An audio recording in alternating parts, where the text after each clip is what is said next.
Según datos del Instituto Nacional de Medicina Legal, en el periodo comprendido entre enero y septiembre de 2021, de los exámenes médico-legales por presunto delito sexual, en hombres se realizaron 1.760 y en mujeres 11.523, para un total de 13.283 exámenes. De los datos en menores de 18 años, se practicaron un total de 11.049 exámenes, con la siguiente división poblacional.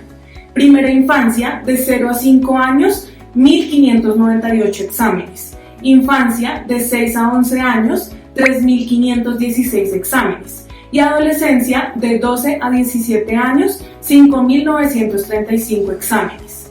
Siendo la ciudad de Bogotá en la que mayor cantidad de exámenes médico-legales por presunto delito sexual se realizan.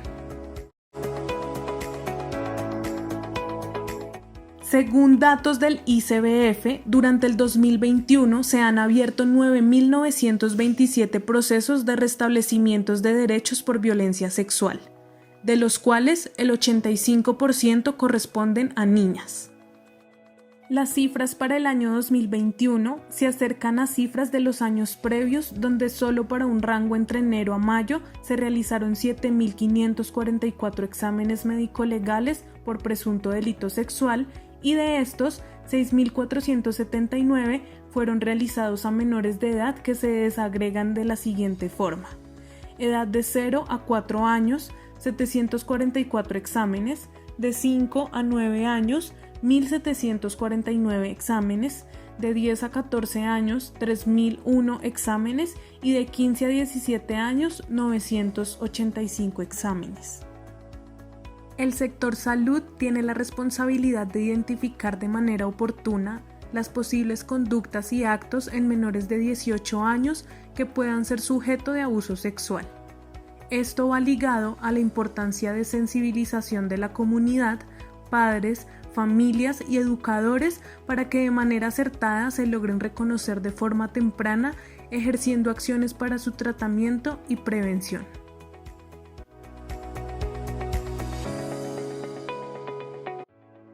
El sector salud tiene el conocimiento de los casos de violencia sexual mediante una de estas tres formas. Número 1. Cuando la víctima asiste al servicio de salud teniendo como motivo de consulta la situación de la violencia sexual. Número 2. Cuando la persona ha sido remitida por otra institución la cual haya hecho la detección del caso de violencia sexual, con el fin de que la unidad de servicios de salud dé inicio al protocolo de atención en salud para víctimas de violencia sexual. Número 3. Cuando la sospecha de violencia sexual surge de la experticia del profesional de salud, quien detecta signos y síntomas indicativos de violencia sexual. A lo largo del video se describirán los elementos y pautas que el personal en salud debe conocer para lograr realizar una adecuada identificación de aquellos casos que no han sido notificados. Cabe aclarar que es en la consulta donde el personal médico debe prestar mayor atención en la presencia de aquellos signos y síntomas que nos orientan sobre cuándo descartar o no un posible caso de violencia sexual.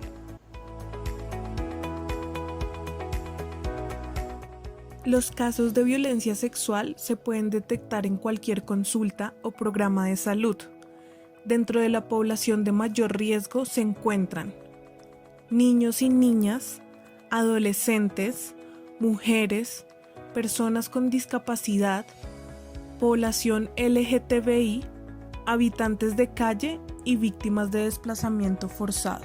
Como profesionales de la salud, debemos estar atentos a la presencia de síntomas, signos, indicios físicos, emocionales o comportamentales que nos orienten para detectar y tratar de manera temprana y oportuna la violencia sexual. La detección de la violencia sexual realizada por el personal de salud puede ser la primera y única oportunidad de recibir ayuda que tengan las víctimas de violencia sexual. Es de vital importancia que este personal se encuentre sensibilizado y capacitado sobre el proceso integral de atención que incluye un adecuado y oportuno proceso de detección.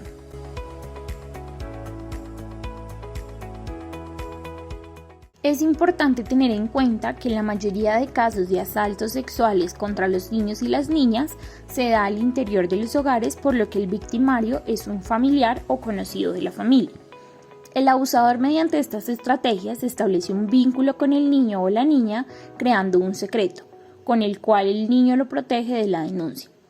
El abuso sexual puede ser repetitivo y crónico y puede pasar mucho tiempo antes de que ocurra la identificación o revelación del evento. En los casos de explotación sexual comercial de niños, niñas y adolescentes, tienen otra dinámica, convirtiéndolos en un objeto sexual, mercancía negociable a cambio de una transacción monetaria o en especie. En muchos casos, las víctimas de explotación sexual suelen asumir la culpa de lo sucedido y no comprenden que no son ellos los responsables de su situación. Por lo general, estas víctimas son vulnerables al consumo de sustancias psicoactivas suministradas por los proxenetas.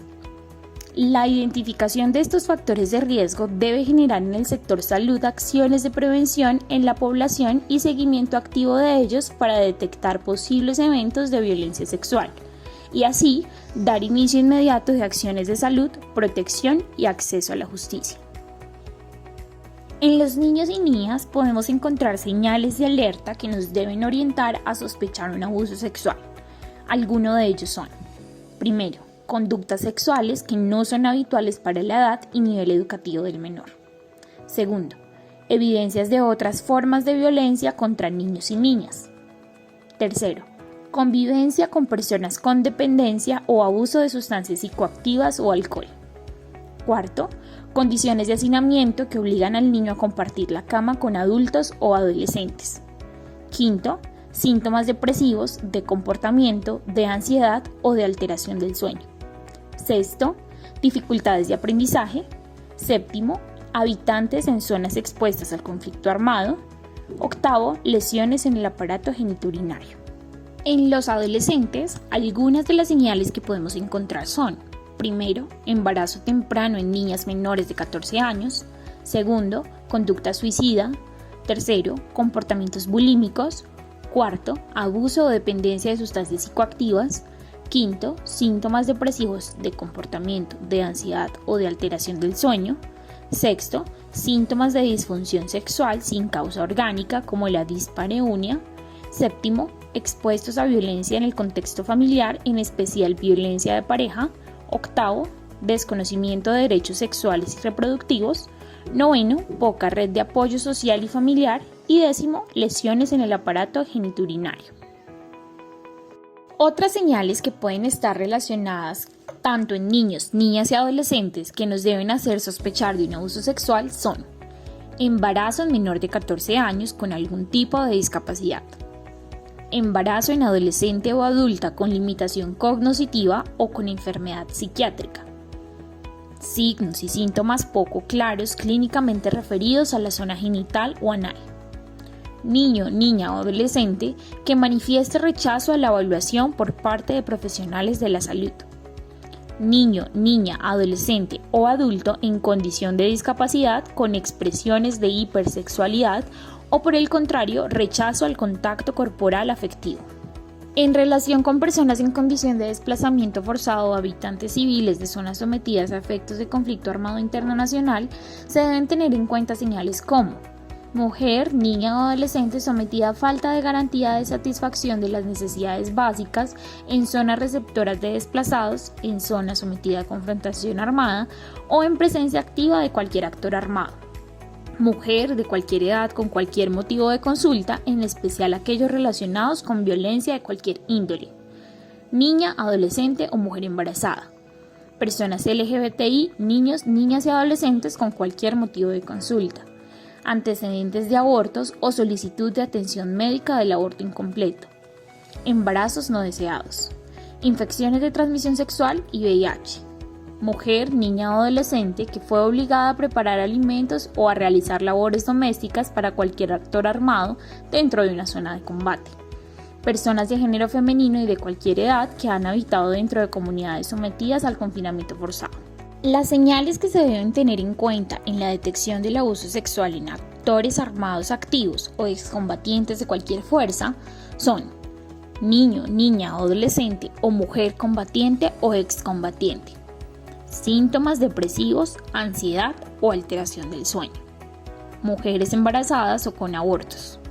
Conducta suicida, anticoncepción con dispositivo intrauterino o implantes de levonorgestrel no deseados.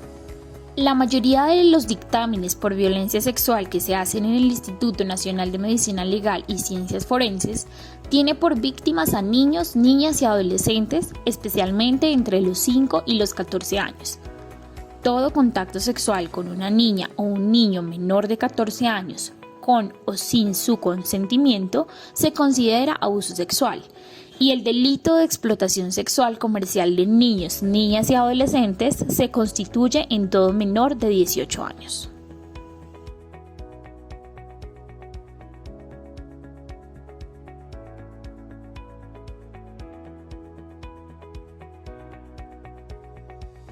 Dentro de los factores de riesgo individuales están: primero, el sexo.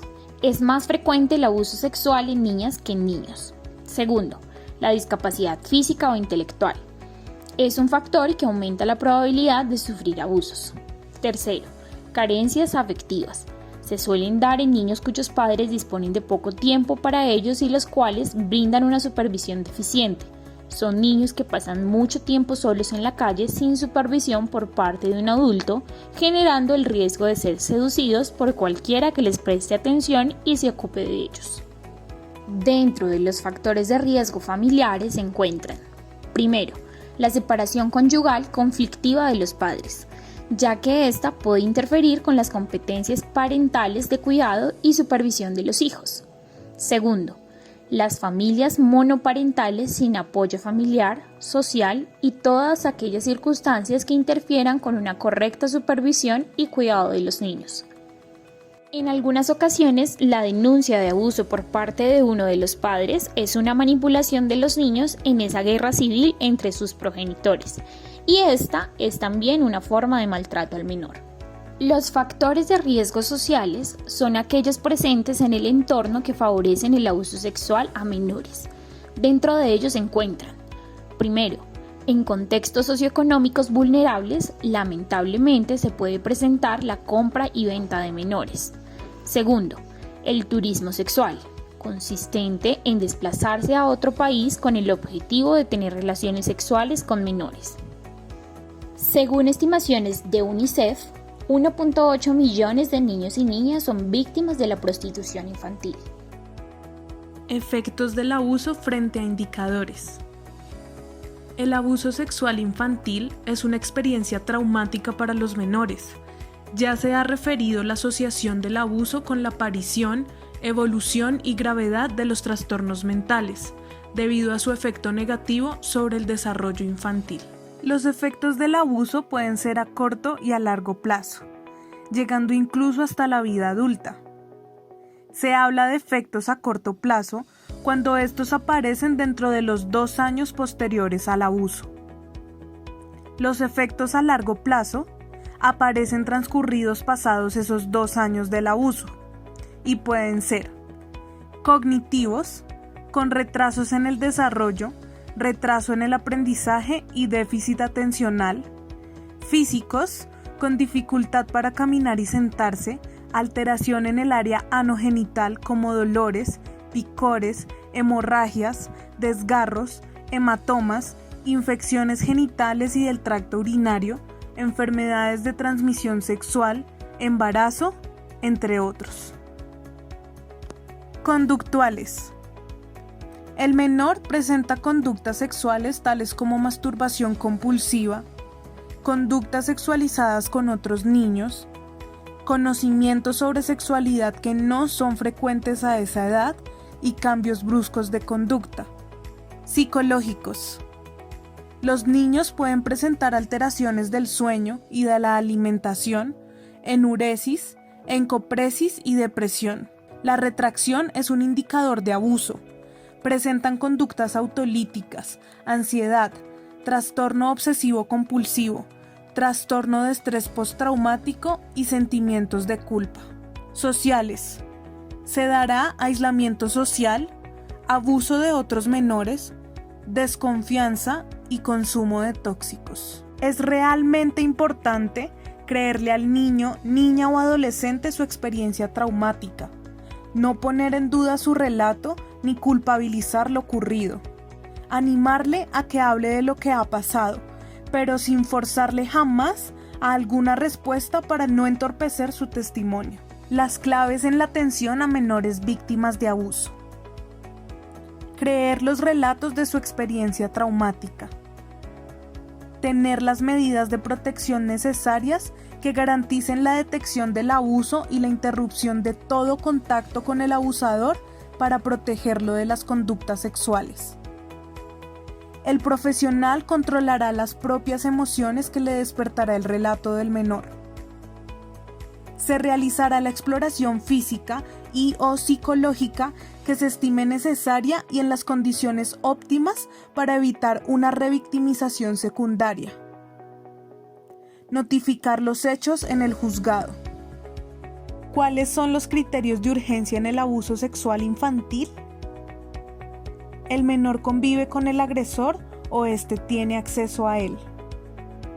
Ningún miembro de la familia adopta medidas de protección. Las conductas abusivas son severas, así como las amenazas del abusador. Existe gravedad de las lesiones, tanto físicas como emocionales. Es recomendable hablar primero con la familia sin el niño presente, para que puedan contar libremente lo ocurrido y lo que saben de la situación. Los adultos se sentirán más cómodos de esta forma. Es posible que delante del niño no quieran hablar de determinados aspectos o no lo hagan con la suficiente profundidad.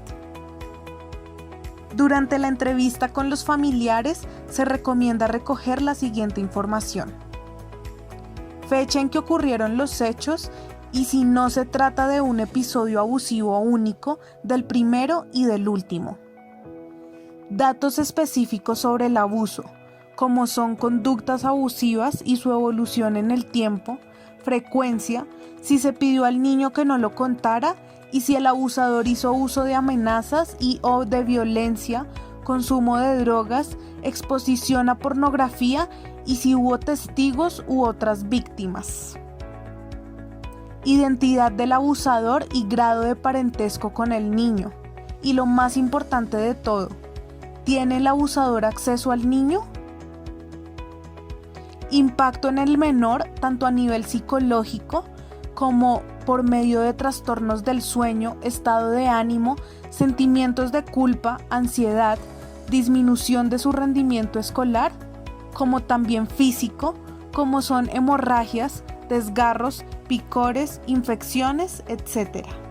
Consecuencias del descubrimiento del abuso, tanto a nivel judicial, económico, social, escolar, como a nivel emocional en la familia. Otras consideraciones para detección de casos de violencia sexual en niños, niñas y adolescentes se basan en la responsabilidad de los clínicos, la cual es sospechar y detectar los posibles casos de abuso o violencia sexual. Sin embargo, estos deben tener en cuenta que no todas las molestias o signos que el menor refiera en su zona genital o anal significan violencia sexual. Algunas consideraciones a tener en cuenta son: creerle al niño cuando relata su experiencia traumática, animarle a que hable de lo que ha pasado, evitando poner respuestas en su mente para no contaminar su testimonio, poner en marcha de manera inmediata y urgente las medidas de protección necesarias que garanticen la detención del abuso y la interrupción de todo contacto con el abusador. El profesional controlará las propias emociones que le despertará el relato del menor. En casos de observar dificultad para caminar o sentarse, se debe sospechar trauma o vulvovaginitis. Si presenta enuresis, indagar la causa y, en caso de ser por infecciones urinarias a repetición, realizar revisión exhaustiva debido a que pueden ser factores importantes para determinar un abuso o violencia sexual, u otras causas como abandono por parte de la madre o cuidador. Indagar las causas de encopresis y dolor a la defecación, sin dejar al lado la constipación crónica funcional. En estos casos se debe remitir al pediatra y gastroenterólogo. Los investigadores tienen una gran responsabilidad al realizar la evaluación concienzuda y siempre sospechar que existe violencia sexual o abuso sexual. Sin embargo, es cierto que se debe tener en cuenta que no todas las molestias o signos a nivel de la región anogenital en niños y niñas y adolescentes significa violencia sexual. Por esto, es importante saber indagar. En la violencia sexual es común encontrar lesiones en la cavidad oral y a pesar de que es más frecuente que ésta sea evaluada en los programas de salud oral, es recomendable que el personal médico la incorpore en sus procesos de detección. En las víctimas de violencia sexual es frecuente encontrar lesiones en los orales y periorales ocasionadas por agresiones como puños, patadas o golpes con algún otro elemento utilizado para someter a la persona a quien se desea acceder. Haber forzado a la víctima a practicar sexo oral dentro de un acto simbólico de control o consumición. Las lesiones en boca asociadas a penetración oral se presentan en aproximadamente un 27% de los casos. Y diferentes investigaciones realizadas en asalto sexual, violencia doméstica y maltrato infantil coinciden en decir que la cara es la región más comúnmente implicada. Es muy importante tener en cuenta que los hallazgos de lesiones en tejidos orales deben ser documentados describiendo en forma, tamaño, ubicación exacta y, de ser posible, deben documentarse fotográficamente. Los siguientes hallazgos están asociados a violencia sexual. Primero, lesiones en tejidos blandos como equimosis y hematomas. Segundo, lesiones en los tejidos dentarios. Es necesario hacer una correlación entre las lesiones observadas de los tejidos blandos, la mucosa labial y los frenillos con los tejidos dentarios con el hallazgo de las fracturas dentarias. Es muy importante tener en cuenta la descripción de los bordes del diente, ya que una fractura dentaria reciente tiene bordes cortantes y agudos, a diferencia de una fractura antigua que tiene bordes que se van tornando romos. Tercero, pilares anteriores, úvula y orofaringe. Cuando las relaciones urogenitales son violentas, el pene golpea contra los pilares de las amígdalas, la úvula y la parte superior de la orofaringe, causando daño en estas estructuras. Cuarto, lesiones orales en asfixias mecánicas, como petequias, ubicadas en paladar, fondo de surco vestibular, encía libre y adherida e inclusive en mucosa labial. Quinto, muestras orales para búsqueda de espermatozoides. Se deben tomar 2 escobillones y seda dental. Los escobillones deben pasarse por el piso de la boca, zona retromolar, zona orofaringea y fondo de surco vestibular. Se dejan secar y se embalan. Para la toma del frotis interdental con seda, se toma un segmento de aproximadamente 50 centímetros y se pasa entre diente y diente, cortando cada segmento. Se debe tener en cuenta no tocar con los guantes la seda que contiene la evidencia recolectada. Se deja secar y se embala por cuadrantes. Sexto, huellas de mordedura. Cuando se encuentra una lesión de huella de mordedura, se debe medir el tamaño de la o las lesiones, describir el color, las características, si la impresión es solamente de una arcada o están ambas arcadas presentes, el tamaño de cada una de las impresiones, las zonas más marcadas o evidentes dentro de la huella, las huellas de arrastre y es indispensable documentar la lesión fotográficamente. Para ello se debe tener en cuenta: la fotografía debe tener mínimo blanco y negro y color. Debe realizarse perpendicularmente a la lesión con una escala en forma. Si no es posible con esta escala, se puede utilizar algún otro referente conocido, por ejemplo, 1 o 2 monedas de denominación conocida. Se puede realizar adicionalmente a la fotografía un calco en transparencias. Séptimo, y por último, al agresor se le debe realizar: toma de sangre para cotejo de DNA. fotografías de perfil y de detalle de los dientes y toma de impresiones dentales, las cuales deben ser realizadas por un odontólogo. Realización de modelos en yeso del sospechoso. Y por último, debe registrarse en detalle la cadena de custodia, por quién fueron realizados, dónde, cuándo y cómo fueron almacenados. Una vez identificado el evento de violencia sexual en contra de niños, niñas o adolescentes, el especialista debe establecer con el menor una relación cálida y de confianza durante el relato por el que se acerca al servicio de atención. Es muy importante ser claros y respetuosos e informarle al menor que todos los detalles sobre su historia son importantes. No transmitir nunca incredulidad ante lo que cuenta el menor. Tampoco es recomendable realizar juicios de valor respecto a lo que cuenta y mucho menos culpabilizarles. En el momento en el que el menor no desee continuar hablando, ya no se le debe interrogar o forzar para que hable. Reglas de oro para la educación sexual en niños y niñas. Primero, hablar de forma clara sobre las partes del cuerpo con nombres propios. Segundo, explicarles anatómicamente la función de los genitales, aclarar sin tabú que hacen parte de su cuerpo y de su intimidad. Tercero, enseñar los límites de su cuerpo, quién puede tocarlos y en dónde. Cuarto, decirles que no está bien guardar secretos sobre su cuerpo si sienten que algo no está bien. Quinto, aclarar que nadie debe tomar fotos de sus genitales o de ellos desnudos. Sexto, enseñar a los menores cómo salir de situaciones aterradoras e incómodas, en especial enseñar la importancia del decir no. Séptimo, construir mecanismos de confianza con los menores sin poner en tela de juicio su criterio o lo que cuentan si esto involucra una situación incómoda o de peligro, que involucre adultos u otros menores. Se han desarrollado diversas estrategias para la educación sexual en niños, niñas y adolescentes. Algunos cuentos han sido útiles para tal fin, dentro de los que se encuentran: Mamá puso un huevo, para contestar a la pregunta ¿de dónde vienen los niños? ¿De dónde venimos? Otro cuento útil para dar solución a tal pregunta.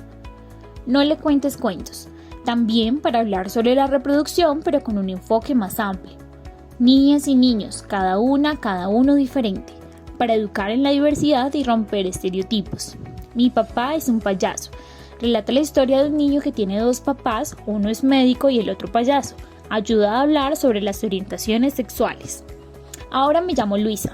Cuento sobre un osito que cambia de sexo. Habla sobre identidad sexual. Estela grita muy fuerte. Útil en la prevención del abuso. Cosquillas. Enseñanza de la sexualidad en las niñas, conocer su cuerpo y el placer. Algunos consejos para la entrevista con el niño son: la actitud del profesional será empática y cercana, desprovista de cualquier indicio de poder o autoridad. Establecerá con el menor una relación cálida y de confianza. Es muy importante ser claros pero respetuosos. Informarle al menor que todos los detalles sobre su historia son importantes. Por eso, en la medida de lo posible, se debe procurar obtener la mayor cantidad de información. No transmitir nunca incredulidad ante lo que cuente el niño. Y esto ocurre cuando se realizan preguntas del tipo: ¿estás seguro? ¿No te lo habrás inventado?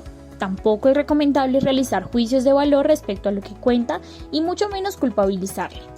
En el momento en el que el menor no desee continuar hablando, ya no se le debe interrogar o forzar para que hable. El sector salud tiene la responsabilidad de identificar de manera oportuna las posibles conductas y actos en menores de 18 años que puedan ser sujeto de abuso sexual. Esto va ligado a la importancia de la sensibilización de la comunidad, padres, familias y educadores para que de manera acertada se logren reconocer de forma temprana, ejerciendo acciones para su tratamiento y prevención.